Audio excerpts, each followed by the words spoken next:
Brody Kline was used to walking into rooms where everyone already knew his name and his net worth. But when he stepped up to Judge Frank Caprio's bench that Monday morning, something was different. The air felt heavier, the courtroom quieter. And then, with a half smirk and a voice polished in boardrooms, he said the sentence that made every head turn: "I own people like you." For a heartbeat, time froze. The pen in Judge Caprio's hand stopped mid-stroke. A woman in the back row covered her mouth. Even the bailiff shifted his weight, sensing a line had just been crossed that money could never repair. What happens when a man who thinks he owns the city discovers there's one place his billions can't protect him? Stay with me to the very end, because this ticket will become the most expensive lesson of his life. By the way, tell us in the comments, where are you watching from, and what time is it right now? And if you love stories from Judge Caprio's courtroom, hit subscribe so you don't miss what happens next. Brody Kline didn't simply walk into Judge Caprio's courtroom. He arrived like a man stepping onto the balcony of his penthouse, expecting the world to tilt in his direction. His cufflinks glinted with a kind of arrogance that didn't need announcing, and his stride carried the rhythm of a man who'd never waited in line, never been told no, never heard the word consequence without a legal team behind him. It was 9:45 a.m., a typical Monday for most people sitting on the wooden benches. A grocery store cashier, still wearing her work apron. A single mother flipping through overdue bills. A Navy veteran adjusting his baseball cap with trembling fingers. Ordinary people, there to explain ordinary mistakes. But Brody Kline was anything but ordinary, especially in his own mind. Case 16-94, Brody Kline, red light violation, the bailiff called. Brody stepped forward like he was accepting an award.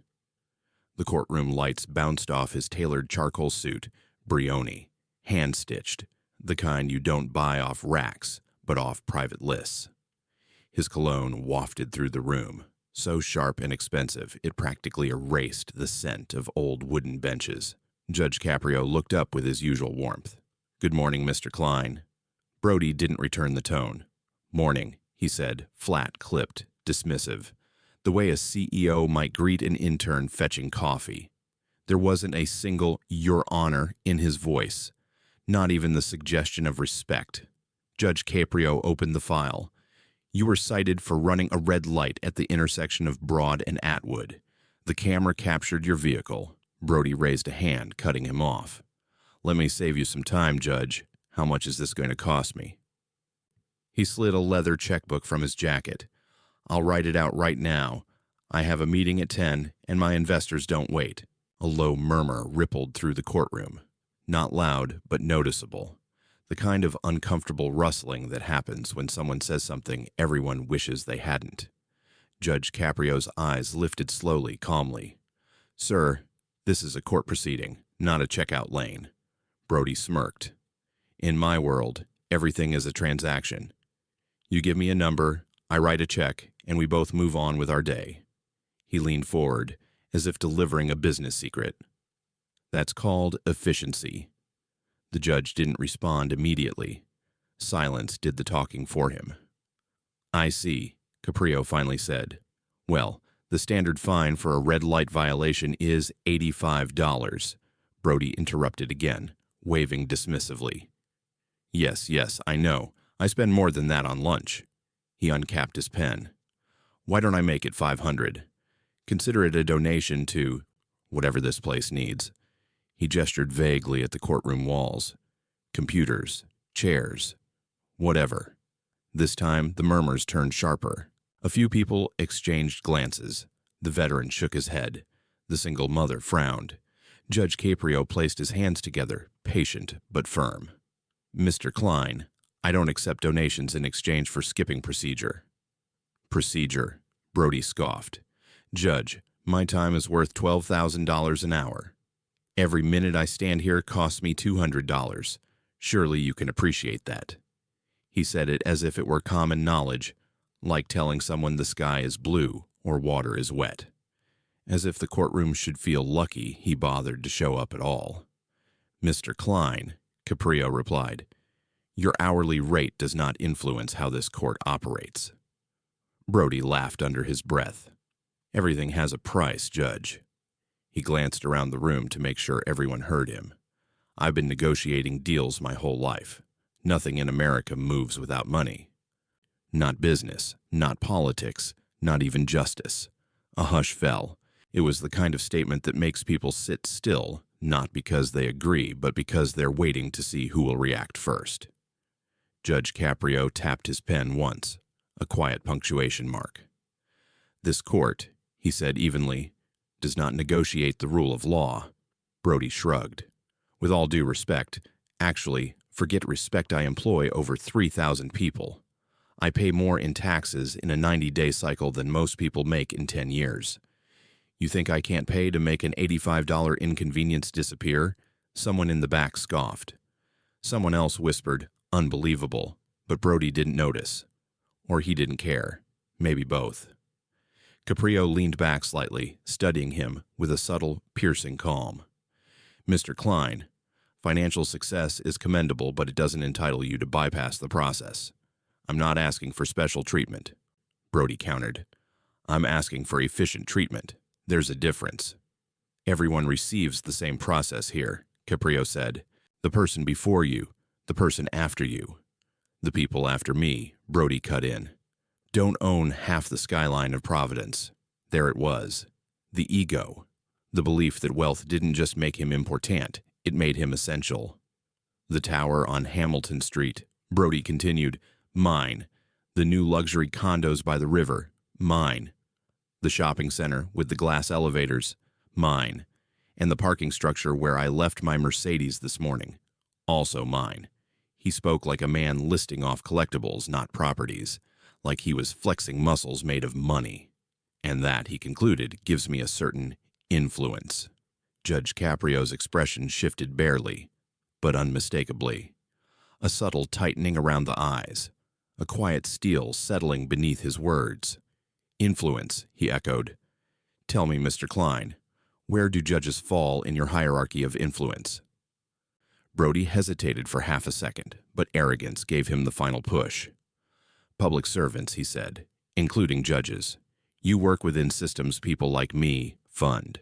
He shrugged. It's not personal. It's economics. A soft gasp came from someone seated near the wall. Judge Caprio folded his hands. So in your view, you work above me? In a philosophical sense, Brody replied. Yes. My taxes pay your salary. My business activity sustains the court system. In that structure, he gave a small, satisfied nod. You serve taxpayers, and I am one of the largest. The oxygen seemed to disappear from the room. Even Brody must have felt the temperature drop, but instead of retreating, he doubled down. It's nothing to be offended by, he added. It's simply how society functions. Wealth creates value. Government maintains it. Judge Caprio leaned forward slightly. And in this worldview, where exactly do you place me? Brody inhaled, slowly, confidently. He should have stopped. Any reasonable person would have stopped. But ego is a dangerous engine. It accelerates when wisdom tells you to brake. You, Brody said, with the icy certainty of a man too rich to fear consequences. I own people like you.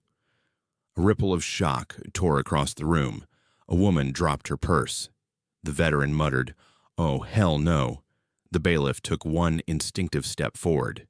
But Judge Caprio didn't move. Not an inch, not a blink. Just silence, thick, heavy, electric. Brody cleared his throat, suddenly unsure. He hadn't expected that silence. He hadn't expected the weight of it. Judge Caprio finally spoke, voice low but resounding. Mr. Kline, did you just say you own me? The next seconds would become the turning point of Brody Kline's life. He just didn't know it yet. For a moment, Brody Kline seemed to forget how to breathe. His eyes flickered, first with shock, then calculation, then something almost like fear. It lasted barely a second, but the courtroom caught it. Everyone did. Arrogance can fill a room, but fear empties it just as fast. He straightened his tie, forced a thin smile, and attempted a pivot. Your Honor, he said lightly. Let me clarify. I didn't mean that literally. It was an economic metaphor. Judge Caprio raised a single hand, and Brody's explanation died immediately. Mr. Kline, the judge said, his voice steady as granite, metaphors do not erase meaning. Brody swallowed hard.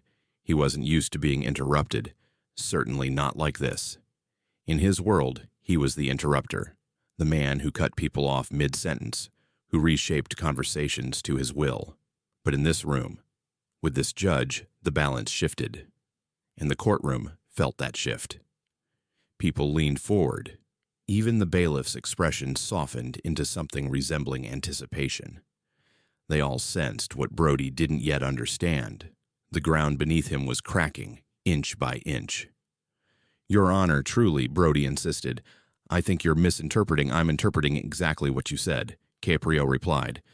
And what you said was, I own people like you. The words hung in the air like smoke foul, lingering, impossible to ignore. A grandmother in the second row shook her head with a bitterness that came from decades of life. A younger man whispered, He's done.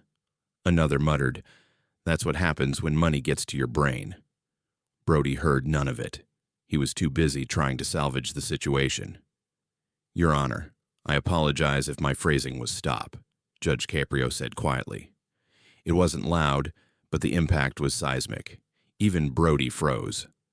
Mr. Kline, do you believe that wealth gives you authority over the judicial branch? No, of course not. Do you believe that your taxes entitle you to special treatment in this courtroom? No. Do you believe that your time is worth more than anyone else's time in this room? Brody hesitated. In that hesitation, the truth was unmistakable. From the back row, someone whispered, He does. Another murmured, Just say it. He thinks he's better. Brody forced out, I simply meant that I contribute significantly to what? Caprio pressed. To the economy, to the city, to the court. And therefore you believe we should what?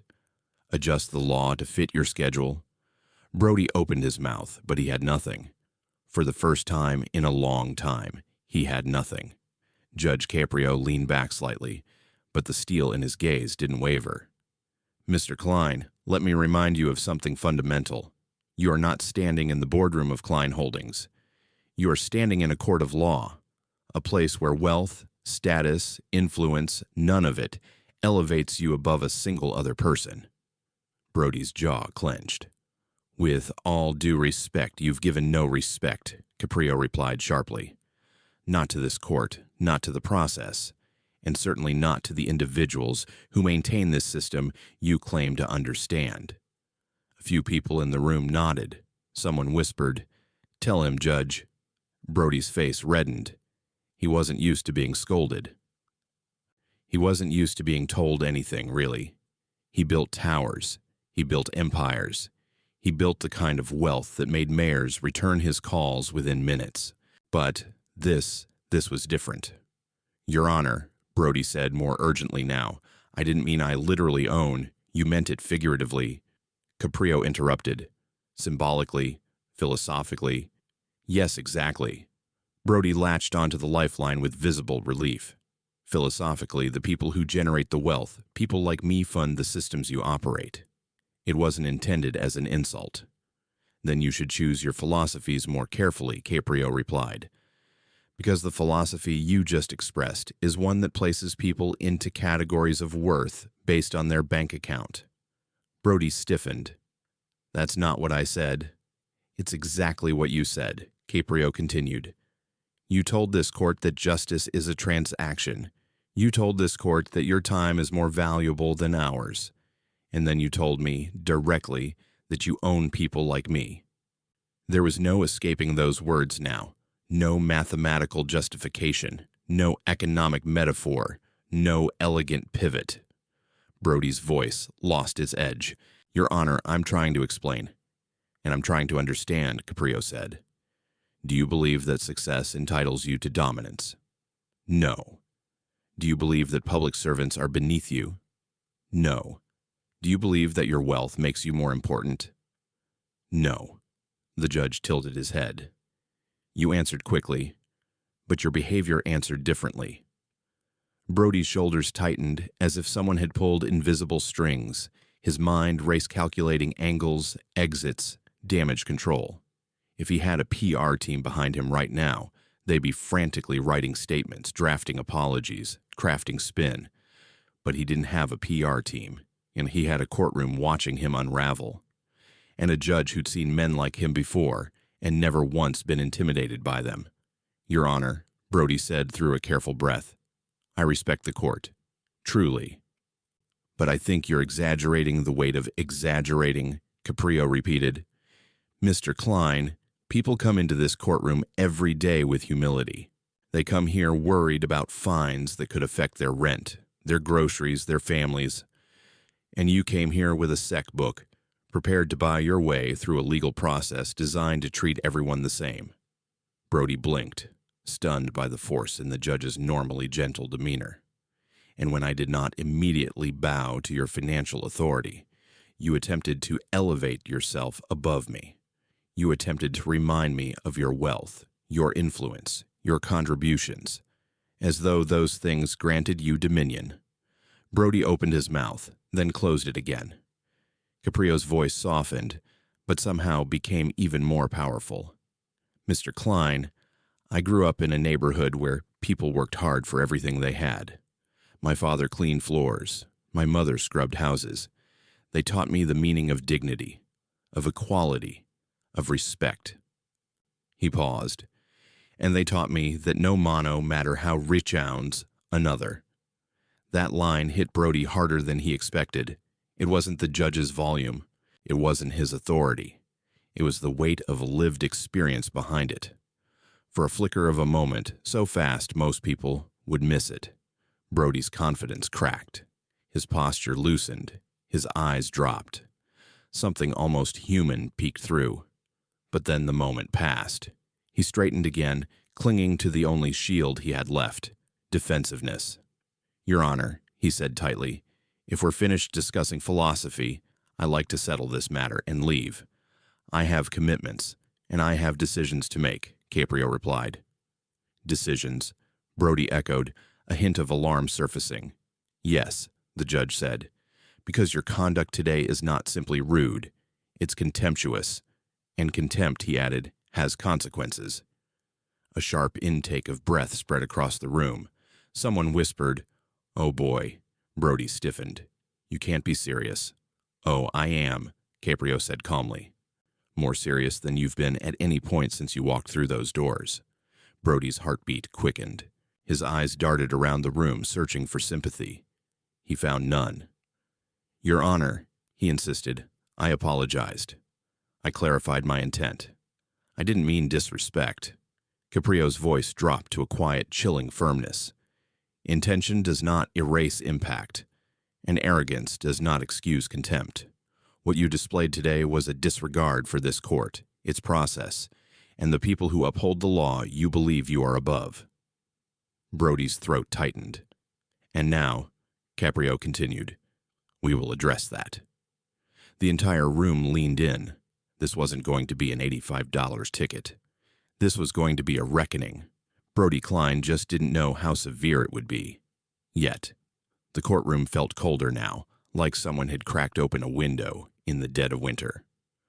Brody Kline stood at the podium, jaw tight, hands clenching and unclenching at his sides. He had weathered hostile negotiations, federal audits, multi-million-dollar lawsuits. He'd stared down investors who could collapse his empire with a single phone call. But the silence of Judge Frank Caprio, that calm, measured quiet, shook him in a way none of those battles ever had. "Mr. Kline," Caprio said, "normally a red light violation is resolved quickly. But today is not normal. Your conduct forces this court to consider additional factors." Brody tried to regain footing, adjusting his suit jacket as if straightening the fabric would straighten the situation. "Your Honor, I think we're blowing this out of proportion. I've apologized. I've clarified. I didn't come here to disrespect anyone." "You came here," Caprio interrupted, expecting a 5-minute exit. Brody swallowed. You came here expecting your wealth to accelerate justice like it accelerates your business deals. And when that didn't happen, your frustration revealed your perspective, that the law should conform to your timeline. That is what happened, Caprio said firmly. A soft murmur crept through the benches again. People weren't whispering out of disrespect. They were whispering out of disbelief at the audacity of Brody's entitlement and at the quiet strength with which Caprio dismantled it. The judge turned his monitor, tapping a key.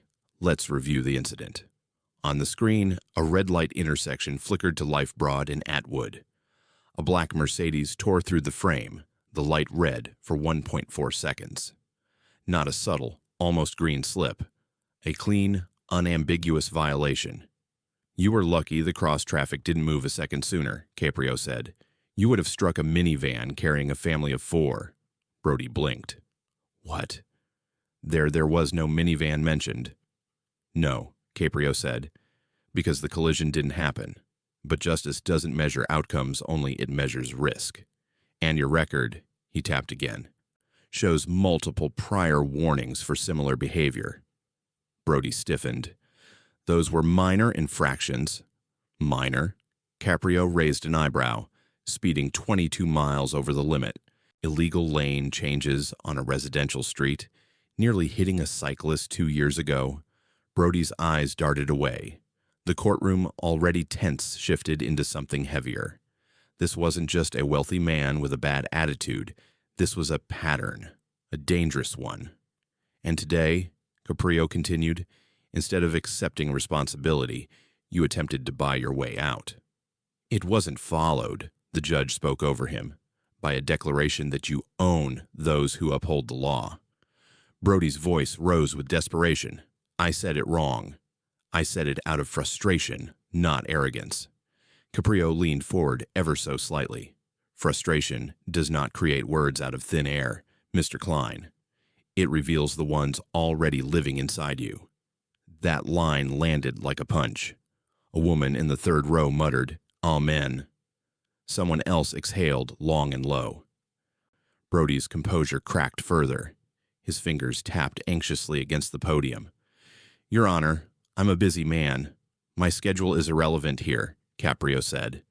Brody tried again. My time is equal to everyone else's in this room, Caprio finished. Brody inhaled sharply through his nose. His confidence was slipping into frustration into panic. His empire, his accomplishments, his carefully curated persona, they were all useless here, worthless even. You want the truth? He finally said, voice trembling with restrained anger. I work hard, harder than most people will ever understand. I built everything I have. I create jobs. I fund communities. I generate value that keeps cities alive. And yes, I expect that to matter. There it was, raw, unvarnished entitlement. Caprio studied him quietly. And you believe that entitles you to leniency? To efficiency, Brody insisted. To practicality. To not wasting time on what should be an $85 ticket. Caprio tapped his pen once. Justice is not measured in dollars. Brody laughed bitterly. Everything is measured in dollars, Your Honor. That's how the world works. The judge raised his head slowly, deliberately. No, Mr. Kline, that is how your world works. But this courtroom does not belong to your world. He reached for his keyboard. It belongs to the law, and the law provides mechanisms for addressing contempt. Brody stiffened. Contempt? I apologized. You apologized, Caprio replied, only after you realized you'd crossed a line that money couldn't repair. Brody's lip twitched. This is ridiculous. It's accountability. This is personal, Brody argued, voice rising. Caprio didn't flinch. Nothing I do here is personal. The law, however, is deeply principled, and those principles demand consequences when someone treats the court as an inconvenience to be purchased. Brody opened his mouth, but Caprio continued, voice firm and resonant. Mr. Kline, under Rhode Island General Law 8-1-3, judges are permitted to enhance penalties when a defendant displays contempt toward the judicial process or indicates a disregard for public safety. He paused, and your behavior today checks both boxes. Brody's eyes widened, not with surprise, but with dawning horror. Your fine for the red light violation, Caprio said calmly, is $85. Brody exhaled in relief, until Caprio added, and your fine for contempt of court is $4,915. A collective gasp erupted. Brody staggered back a half step. $5,000. For words. For misunderstanding. For contempt, Caprio corrected. For your insistence that this courtroom operates for your convenience. For attempting to buy your way out. For disrespecting the position, the process, and the people who maintain it. Brody's voice cracked. This is abuse of power. No, Caprio responded calmly. It is the exercise of power, lawful power, the kind designed to remind you, and anyone like you, that justice is not a commodity. Brody ran a trembling hand through his hair. His face reddened with panic, sweat gathering along his temple. I'll appeal, he said finally. I'll have my legal team. I encourage you to appeal, Caprio said, almost gently. Because every appellate court in this state will review the footage of you saying, I own people like you. And I am confident they will uphold this ruling. In the back row, the veteran whispered, he's done. A strange, fragile silence stretched between Judge and Billionaire. Then Caprio sighed, not in defeat, but in resolve. Mr. Kline, he said, you told me earlier that your time is worth $200 a minute. So let's put that time to meaningful use. Brody blinked, confused. What is that supposed to mean? Caprio typed again, the sound of each keystroke echoing like distant thunder. In addition to the monetary fine, I am sentencing you to 50 hours of community service. The courtroom buzzed again. Brody stared, stunned. Community what? I'm a CEO. I don't have time. You will make time, Caprio replied, because humility cannot be wired into a check. It must be learned. Brody was too stunned to respond, so Caprio continued. You will report to Providence Community Kitchen. You will assist with whatever tasks they assign, serving meals, preparing supplies, washing dishes, taking out garbage, whatever is needed. Brody's voice burst out raw. You're assigning a billionaire to scrub plates? I am assigning a man who needs perspective, Caprio said, to serve people who live without the privilege he takes for granted. Brody's shoulders shook with fury. This is humiliating. No, Caprio said quietly. This is restorative. He hit enter. You have 30 days to pay the fine, 90 days to complete the service. Failure to comply will result in a warrant for your arrest. Do you understand? Brody's voice was barely a whisper. Yes. And Mr. Kline, Caprio added, leaning forward with the weight of a lifetime's wisdom. You claim to own half the city.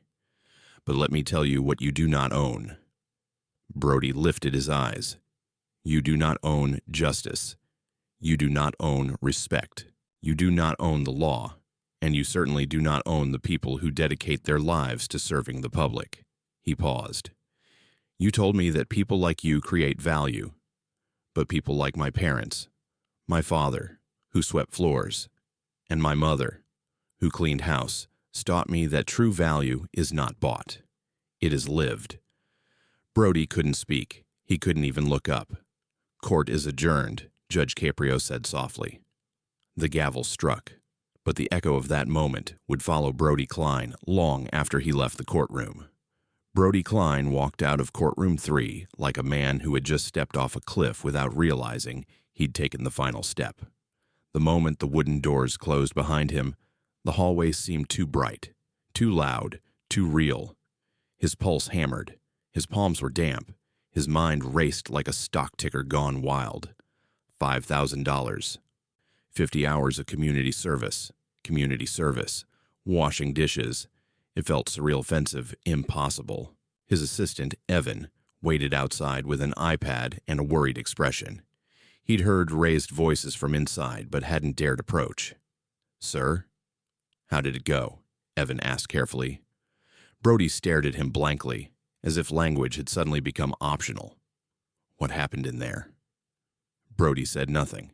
His thoughts were too loud to let his voice through. He walked past Evan without a word, down the marble hallway past a row of security guards who subtly avoided eye contact. When the cold air from the courthouse steps hit him, he finally spoke. He gave me $5,000. Brody muttered, dazed. No, he took $5,000. And 50 hours. Evan blinked rapidly. 50 hours of what? Brody turned, eyes blazing with humiliation. Kitchen work. A soup kitchen. Dishes. Trash. He said the words like they tasted rancid. Evan's jaw hung open. Are you serious? Brody paced back and forth. He's out of control. The man hates wealthy people. He hates success. Wanted to make an example out of me. Should we call the legal team? Evan asked carefully. We're not calling them, Brody snapped. We're summoning them.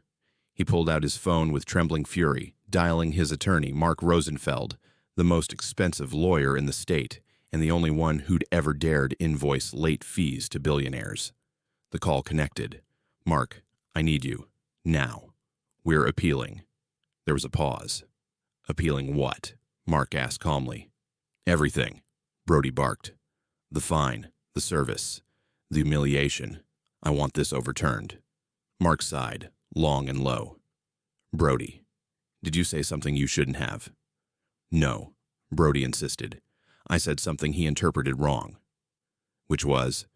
Brody hesitated. Mark repeated, firmer now. Brody, what did you say?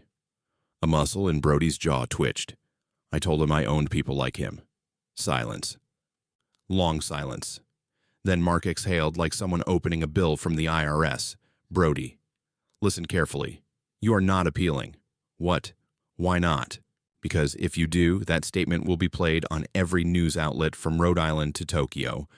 Every journalist will cover it. Every political commentator will dissect it. Every social media platform will turn you into a caricature of elitism. Brody clenched his fists. I didn't mean it literally. No one will care what you meant, Mark said, and every camera in that courtroom heard the way you said it. Brody turned toward the street, eyes burning with humiliation. This could crater your entire portfolio, Mark continued. Developers rely on public approval. Investors care about reputation. Cities don't work with men who insult judges. Brody's breath grew uneven. So what do I do? He asked quietly. You pay the fine, Mark said. You serve the hours, and you keep your mouth shut. Brody felt punched. I'm a billionaire, Mark. I built skyscrapers. I negotiate with heads of state. And you're telling me to wash dishes like a human being, Mark interrupted. Brody froze. I'm telling you to do what you need to do to survive this, Mark said. You can recover from humiliation. You cannot recover from becoming the national face of arrogance. The call ended. Brody stood motionless on the sidewalk. For the first time in years, he wasn't sure what his next move should be. 3 days later, Brody sat in his penthouse office, a glass-walled monument of power overlooking the city he believed he controlled. But the skyline looked different now, smaller, unsteady. Across from him, the COO gave a market update. Investors from Redwood Capital are hesitating. They want assurance the situation with the judge won't escalate. It won't, Brody growled. The COO nodded uncertainly. But the footage circulating online, someone in the courtroom filmed your comment. Brody's stomach dropped. What footage? The COO turned the laptop toward him. There he was, Brody Kline leaning forward, eyes narrowed, tone dripping superiority. I own people like you. It had been posted anonymously. It had 28,000 views. By lunch, it would have 200,000. By tomorrow, 1 million. Brody slammed the laptop shut. Everyone out, he said through gritted teeth. The team scattered. He sank into his chair, rubbing his temples. He felt the world closing, in deals slipping, respect eroding, reputation crumbling. This wasn't supposed to happen to him. He was Brody Kline, the man who got things done, who made cities grow, who always found a way to bend circumstances to his will. But Judge Caprio, he hadn't bent, He hadn't budged. He hadn't even flinched. And that, more than anything, shook Brody. The next morning, Brody stood in front of Providence Community Kitchen. The building was small, unassuming, with peeling paint on the awnings and a sign that looked hand-painted decades ago. A line of people stretched around the block families, elderly men, mothers holding toddlers, veterans wearing worn jackets. Brody felt their eyes on him as he approached. Some recognized him from the viral clip. Others just recognized the suit. Inside, he found a medium-height woman with gray-streaked hair tied into a bun, wearing an apron splattered with tomato sauce. She looked him up and down without any curiosity. "You the court guy?" she asked. Brody cleared his throat. "I'm Brody Kline. I didn't ask your name. I asked if you're the one the judge sent." Brody nodded stiffly. "I'm Maria," she said. "Put this on." She handed him an apron. It was faded, wrinkled, and smelled faintly of bleach. Brody held it between his fingers like it was radioactive. Maria raised an eyebrow.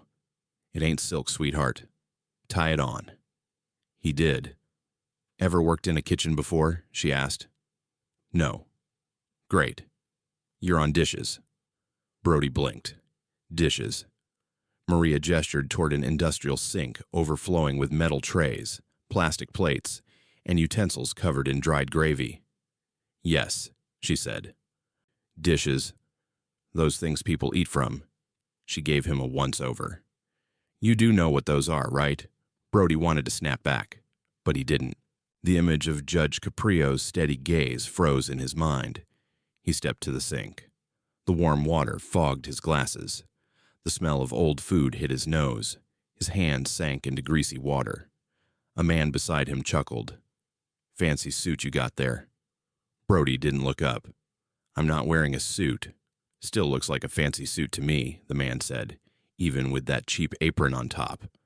Brody scrubbed harder. The man added, "Don't worry. It gets easier after the first 10 hours. 10 hours? Brody asked, horrified. "Yeah," the man said, rinsing a pot. "You got 50 total, right? I heard about you. The own people like you guy." Brody's grip tightened around a plate. The man didn't sound malicious, just amused. "Hey," the man added, "everyone says stupid things. At least you're here doing the work. That's more than I can say for half the politicians in this city." Brody said nothing. For the next 4 hours, he washed, scrubbed, rinsed, repeated. His back ached, his hands pruned. Sweat soaked the collar of his polo, and every few minutes someone walked by the sink, glanced at him, and whispered his name like the punchline to a joke. He felt exposed, small, human. When his shift finally ended, he stepped outside the kitchen into the cold air and slumped onto the concrete steps, exhausted in a way spreadsheets and boardrooms had never prepared him for. A veteran in a tattered jacket sat down beside him. "You're that billionaire," the man said casually. "The one who told a judge you own people." Brody closed his eyes, ashamed. "Yeah," he whispered. "That was me." The veteran lit a cigarette. "You know what the funny thing is?" he said. "You can own buildings, land, cars, but you can't own dignity." He blew smoke into the wind. "Either you got it," he said, "or you don't." Brody said nothing. He couldn't argue. Not anymore. And for the first time in years, he didn't want to. Brody Kline arrived for his second shift at Providence Community Kitchen, wearing what he assumed was an appropriate outfit. Plain jeans, a navy polo, and sneakers so new the soles were still white. He thought this would help him blend in, but the moment he stepped inside, he realized clothes weren't his problem. The real problem was that he didn't know how to exist in a place where no one cared who he was. Maria spotted him immediately. She didn't smile. She didn't welcome him back. She simply jerked her chin toward the sink. "Apron's on the hook. You know where to go." Brody slipped the apron over his head. No one looked at him. No one whispered. No one flinched. They were too busy chopping onions, stirring pots, stacking trays, and setting up the lunch line. It offended him at first. Then it humbled him. Then it made him uncomfortable to realize he craved the anonymity. He stepped to the sink. Today's workload made yesterday's dishes look like a warm-up. There were towers of trays, bowls glued with dried oatmeal, spoons stuck together like a welded sculpture. A pot larger than a car tire sat in the corner, coated with burned marinara that looked impossible to clean. He took a breath and plunged his hands into the hot water. The first 30 minutes were pure punishment. His hands stung with heat, the steam fogged his glasses, and every greasy plate seemed designed to resist progress. But after a while, a rhythm took over scrub, rinse, stack, scrub, rinse, stack. The mindless repetition soothed something restless inside him. "Pick up the pace, billionaire," Maria said as she passed behind him. Brody almost dropped a pan. "To him going as fast as I can." "Your fast as I can is still slow," she said, her tone not harsh but direct. "Hungry people don't wait. Move." He swallowed his pride and scrubbed harder. Around hour 2, he heard raised voices at the entrance. Not angry familiar. A cluster of people had recognized him. "That's him. The guy from the video. Is that really the own people like you dude? No way a guy worth billions is in a soup kitchen. Nah, that's totally him. Same hair, same face." Brody tensed. He prayed they wouldn't approach. They didn't. They just looked. Not with admiration, not with envy, not with fear, with confusion. Like they were trying to figure out how a man who lived in a penthouse ended up elbow-deep in dishwater. It was worse than mockery. It was bewildered curiosity. He focused harder on scrubbing, but their voices echoed in his head. Eventually, an older woman approached the sink with a small stack of bowls. She moved slowly, trembling slightly. Brody cleared a space for her. "You can leave them here, ma'am." She sighed with relief. "Thank you, sweetheart. My hands aren't what they used to be." He managed a small smile. "Happy to help." She peered at him, squinting. "You look familiar." Brody froze. "Please don't recognize me. Please don't recognize me. You the man from Channel 7 News?" she asked. Brody blinked. "Excuse me." "Oh." She waved it off. "Must have confused you with someone else. My eyesight's a mess these days. You got the same chin as that weather reporter. He's cute, too." Brody stared at her, stunned. Of all the things in the world he expected to hear, being mistaken for a meteorologist was not one of them. "Yes," he said softly. "I get that a lot." The interaction pierced him in a strange way, a mix of relief and something like grief. She didn't see a billionaire disgraced on the internet. She saw a volunteer helping with dishes. He wasn't defined by his net worth in her eyes. He wasn't defined by his mistake. He was just a guy doing a job. When she walked away, Brody found himself staring at the sink's cloudy water, wondering when he had last been just a guy. At noon, Maria approached him with a clipboard. "Break time," she said. Brody stretched his aching back. "Thank God." "Don't thank God yet," she said. "You're on hall duty next.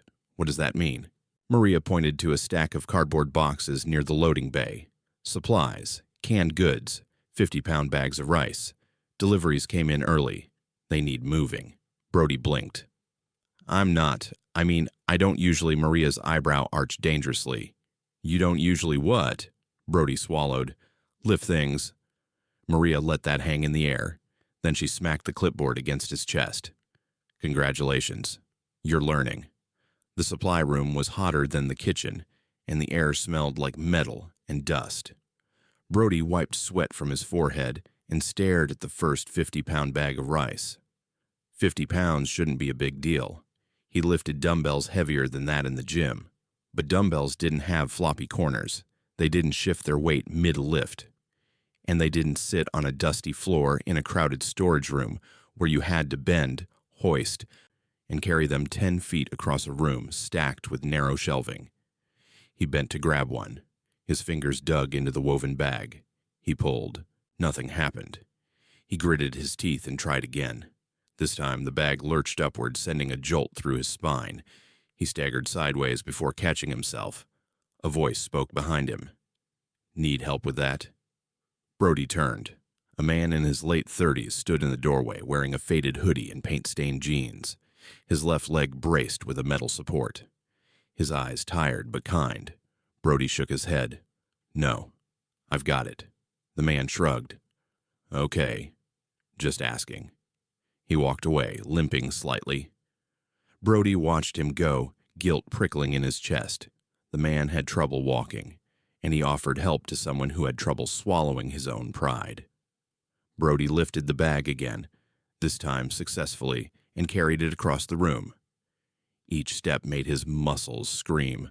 Sweat dripped from his temples. His breath grew sharp. But something in him insisted, "Don't stop. Don't complain. Don't break." The room blurred slightly. His arms trembled, but he placed the bag on the shelf with a thud.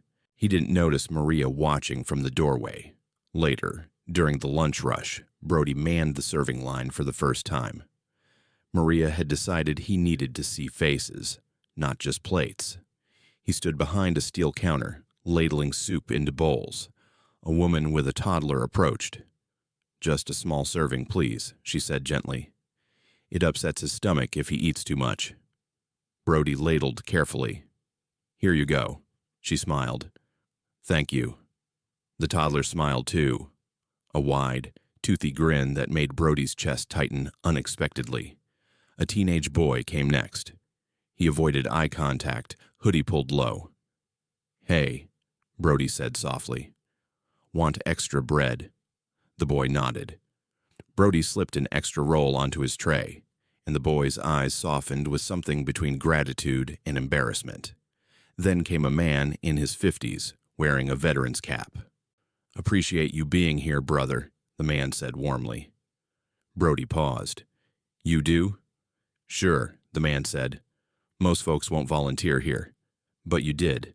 That counts." Brody didn't know how to respond. He returned to the sink later, and 4 more hours passed in a blur of soap, steam, and scraping. His hands ached. His shoulders throbbed. His legs felt like wet rope. But something inside him, something unseen, stretched and loosened. Not broken, just opening. It happened near the end of his 5th shift. He took a short break outside, sitting on the concrete steps. The late afternoon sun painted the street gold. Cars rolled by lazily. Leaves rustled. A group of volunteers laughed nearby, clinking cups of iced tea. Brody sat alone with a bottled water. Then the homeless veteran from his first shift approached again, the same man with the cigarette who said, "You can't own dignity." "You look tired," the vet said. Brody let out a tight laugh. "You have no idea." "Oh, I do," the vet said. He sat beside Brody, scratching his beard. "First week's the hardest. You're used to telling people what to do. This place tells you what to do. It does more than that," Brody muttered. The veteran nodded slowly. "It tells you what you forgot." Brody turned to him. "Forgot?" "Yeah," the vet said. "Forgot that people matter. Not buildings, not deals, not numbers." He pointed toward the line of families. "Those people matter. They matter more than your portfolio." Brody stared ahead, quiet. "You know," the veteran added softly, "I used to own a house. 3 bedrooms. Big backyard. Lost it all after I got hurt. Took me years to accept I wasn't my income." Brody swallowed. The veteran flicked ash off the end of his cigarette. "You're learning the opposite lesson, that you're not your wealth."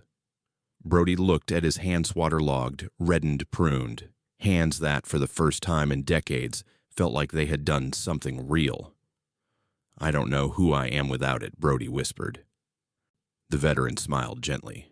"Then maybe that's why you're here." For the first time in his life, Brody Kline didn't have an answer, and for the first time in his life, he wanted one. By the time Brody returned for his 10th shift, something in him had changed subtly at first, like a hairline crack in a marble wall. Hard to notice, but impossible to reverse once it began. The man who once checked stock prices between breaths now started his mornings Googling how to remove burnt food from stainless steel pans and best way to lift a 50-pound rice bag without ruining your spine. Not because he needed to, because he didn't want to embarrass himself again. But the biggest shift wasn't in his muscles or his technique. It was in the way he walked through the kitchen doors. No more stiff posture. No more looking down at the room like he owned it. No more avoiding eye contact with volunteers he once believed were below his world. Now he walked in like a man learning a language he should have spoken years ago. Maria noticed before he did. The moment he stepped inside, apron in hand, she nodded toward the sink. "You're early. I figured you could use help prepping," Brody said. She didn't praise him. Praise wasn't her style, but she didn't question him either. She just handed him a pair of gloves and pointed at a mountain of carrots that needed chopping. "Knife's in the drawer," she said. "Try not to slice off a finger. Paperwork's annoying." Brody actually laughed quietly, but genuinely. He wasn't good at chopping. He held the knife too tight, too high, his movements rigid and jerky. After 10 minutes, his carrots looked less like neat slices and more like shards from an explosion. A volunteer, a college student named Harper, approached, smiling softly. "Mind if I show you something?" Brody expected her to tease him, or mock him, or record him for another viral clip. But she didn't. She gently adjusted his grip. "Hold the knife lower. Let your wrist relax. Use your knuckles as a guide. It's not about strength, it's about rhythm." She demonstrated a smooth chop quick, but controlled. Brody imitated her. His cuts were uneven, clumsy, but better. "See," she said. "You'll get it." He exhaled slowly. "Thank you." Harper shrugged. "We all start somewhere." Simple words, but powerful. Brody Kline, a man who had bulldozed through life believing he started above everyone else, was being reminded of something he'd forgotten. Starting somewhere is not a weakness. It's a privilege. 2 tables away, the volunteer with the leg brace, Danny sorted canned goods. Brody approached him hesitantly. "Need help?" Danny looked up. "Sure. Grab the boxes with the blue labels and stack them on that pallet." Brody did. 10 minutes passed in companionable silence. Finally, Danny said, "You look less miserable than last week." Brody chuckled. "I'm getting used to it." Danny smirked. "Uh-huh. Sure, used to manual labor, used to people not caring you're rich. Used to the fact your apron smells like onions and bleach." Brody rolled his eyes. "All of the above." Danny laughed. Brody hesitated before adding, "Thank you, by the way." "For what?" "For not treating me differently." Danny shrugged. "You're just a guy doing hours. I don't need to know your portfolio to know you're trying." That unsophisticated, unpolished kindness hit Brody harder than any business compliment he'd ever received. Trying, or he couldn't remember the last time someone judged him based on effort rather than outcome. By shift 15, volunteers who once kept their distance began greeting him with nods, small smiles, and inside jokes. "Morning, Mr. Michelin-star dishes." "Hey, CEO of scrubbing. Brody, can you lift that box? You're basically our forklift." He found himself laughing, truly laughing, in ways he didn't at board meetings or gala dinners. It startled him, honestly. He hadn't realized how heavy his life had become until the weight started lifting, during breaks. He sat on the back steps with the same veteran who'd given him the first real truth he'd heard in years. One afternoon, Brody handed him a bottle of water. The vet raised an eyebrow. "You gonna tell me what you're learning yet?" Brody stared at the cracked pavement. "I'm learning." He paused, trying to find the right words. "I'm learning how much I didn't see, or didn't want to see." The vet nodded. "Go on." "I built my life thinking success meant climbing higher than everyone else." Brody rubbed his hands together. "But here, the only thing that matters is showing up, and helping, and being decent." The vet smiled a small, sad smile. "Decency's rare in men who get rich too young." Brody exhaled slowly. "I wasn't that young." "That doesn't mean anything," the vet said. "You can be 45, 55, 75, and still be young in the ways that matter." Brody looked at him, puzzled. "In what ways?" "In humility," the vet said simply. "In kindness. in how you treat people who can't give you anything in return. Brody's throat tightened. He didn't respond. He couldn't. By shift 20, Maria began giving him tasks that required trust, stacking inventory, organizing the pantry, serving on the hot food line without supervision. She watched him without speaking, observing the subtle but unmistakable changes. How he bent lower to talk to kids, how he offered gentle conversation to anxious families, how he never hesitated to refill someone's tray or grab an extra roll of bread without being asked. One day, she pulled him aside. "Come with me." She led him to a locked storage room, a place he'd never been allowed before. "This is where we keep our emergency supplies," she explained. "We don't let just anyone in here." Brody blinked. "Why me?" Maria looked at him, really looked at him. "Because you show up. Every shift. On time. You work hard. You help others. You listen. You don't act like the man from that video anymore." Brody swallowed hard. Maria continued, "I don't care how rich you are. I care how much heart you bring. And you bring more each week." He didn't know what to say, so he didn't say anything. He just nodded. Maria smiled faintly. "Now grab that crate. We've got work to do." Around shift 25, something unexpected happened. An elderly man with a walker approached the serving line. His voice quavered. You're the one from the news." Brody froze. The room seemed to go silent. "Yes," he finally said. The old man nodded. "Good." "Good," Brody repeated. The man reached out, placing a shaky hand on Brody's wrist. "You're doing something better now." Brody's breath hitched. Not forgiven, not applauded, not chastised, just seen. For what he was trying to be, not for what he had been. By shift 30, an unfamiliar sensation bloomed in Brody's chest. Not pride, not relief, something quieter. Peace. Peace from doing something that asked nothing of him except effort. Peace from being part of a place where hierarchy didn't exist. Peace from realizing he wasn't above anyone and never should have believed he was. On shift 32, Maria caught him wiping down tables without being asked. "Careful," she said. "Keep doing that and people might think you're actually a good man." He laughed. "Working on it." "Good," she said, turning away.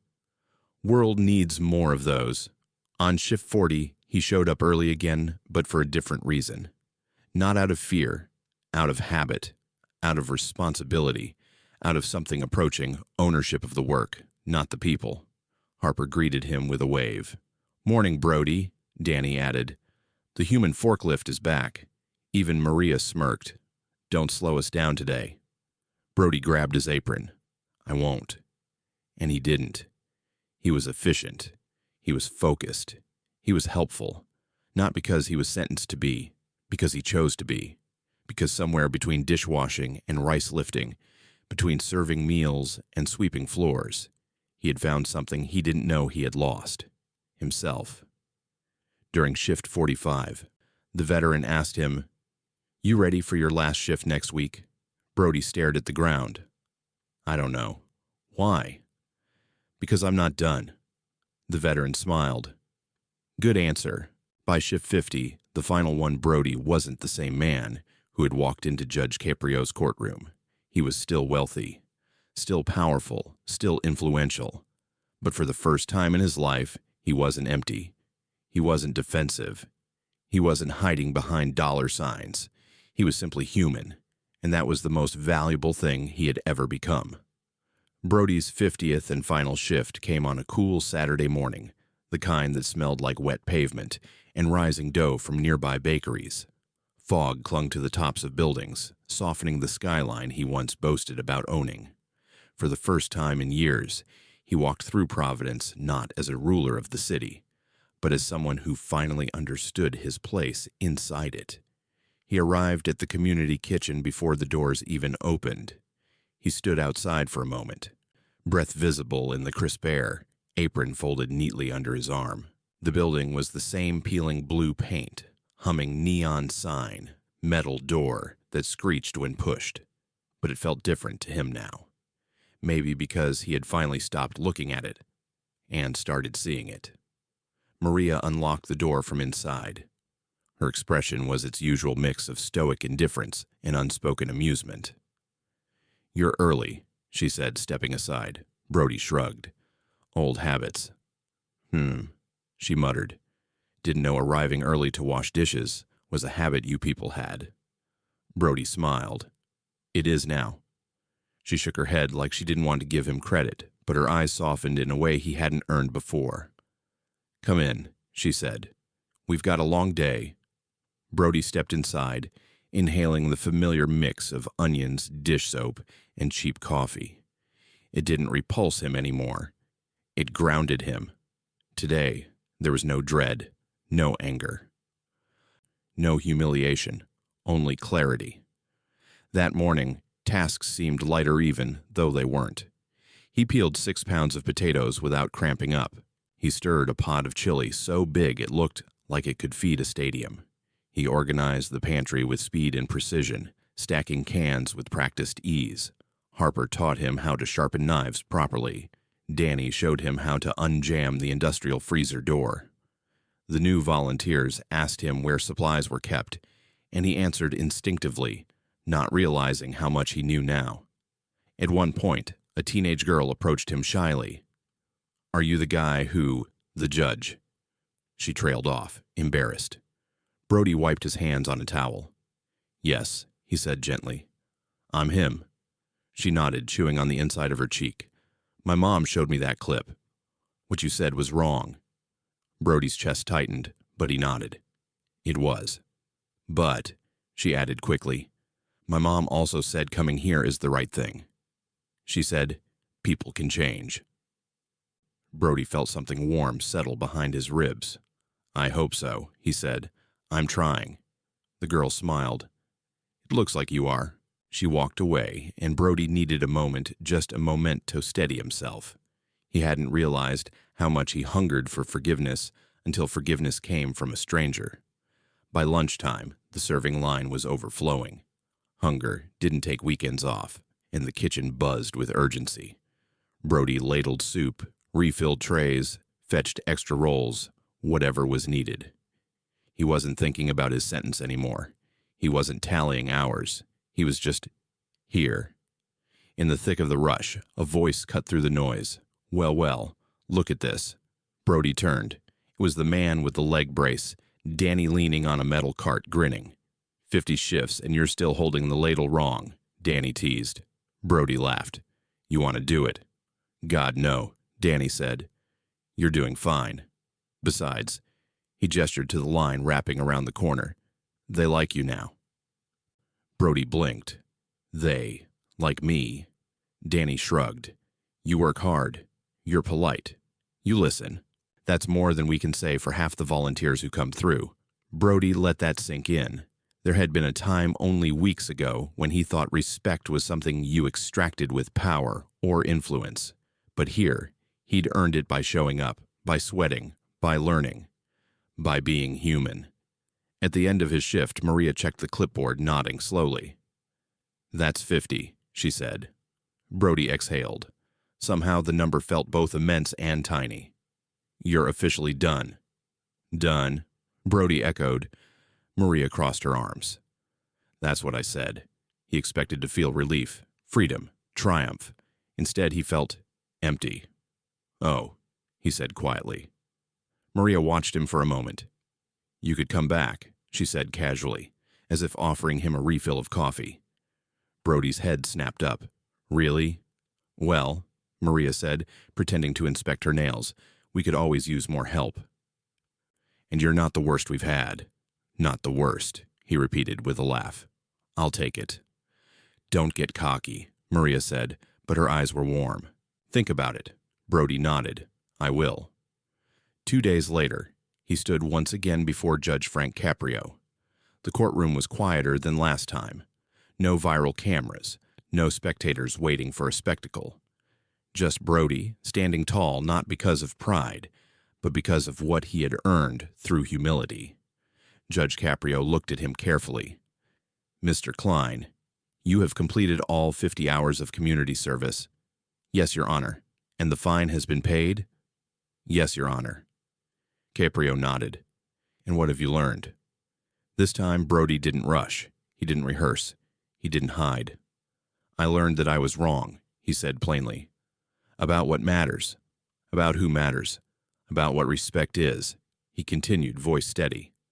I walked into this courtroom believing money made me untouchable, that my time was worth more than everyone else's, that my success placed me above others. He took a breath. I don't believe that anymore. The courtroom was still. Brody swallowed hard. These last few weeks, I met people who work harder than I ever have. People who survive things I couldn't handle. People with nothing, who give more compassion than I ever did. He paused. I thought I owned this city. A small shake of his head. But I didn't even understand it. Judge Caprio studied him. Mr. Kline, he said finally, most people who walk through these doors never truly reflect on their actions. Even fewer change because of them. Brody braced himself. But you, Caprio continued, have taken this experience to heart. Something warm and unfamiliar unfurled in Brody's chest. You have demonstrated humility, Caprio said, and that is worth far more than any fine. Brody bowed his head. I'm grateful, Your Honor, truly. After a long pause, Caprio added softly, you walked in here trying to buy time. You leave, having learned how to give it. Brody felt tears sting the edges of his eyes, but he blinked them away, not out of pride, but out of gratitude. You're dismissed, Mr. Kline. Brody nodded. Thank you. And for the first time ever, he meant it fully. 6 months later, Providence Community Kitchen received a plain envelope. No letterhead, no logo, no signature. Just a cashier's check for $500,000 and a note for meals, for dignity, for the people I once thought I was above. Thank you for teaching me what wealth cannot. Maria read the note twice.